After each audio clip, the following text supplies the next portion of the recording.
Mga Mima, for today's video, papakita ko sa inyo yung mga ginagamit ko tuwing papalitan ko ng diaper ang anak ko. Etong diaper changing spray, hindi talaga ito mawawala sa amin. Perfect na perfect to lalo na sa mga babies na merong sensitive skin at madaling mag-rashes. Spray mo lang to at least 4 inches sa skin ni baby, pagkatapos nun, gamitan mo na siya ng wipes or i-rinse mo na with water. Speaking of wipes, syempre Clean Fant baby wipes din yung ginagamit ko. Gusto ko tong cherry blossom na variant nila kasi very sweet yung amoy, tapos ewan ko ba, napakalambot talaga nung pinaka-wipes niya. At well hydrated din. Kaya talaga makasigurado ka, malilinis talaga si baby.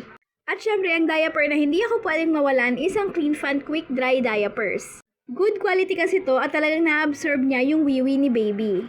Pag bumili ka pala ng diaper sa kanila, meron pa silang pa-free na 4 pieces na diapers pa na naka-pouch din. Kaya kung trusted brands para sa mga babies yung hanap mo, Clean Fant Baby Essentials is for you. Check out na!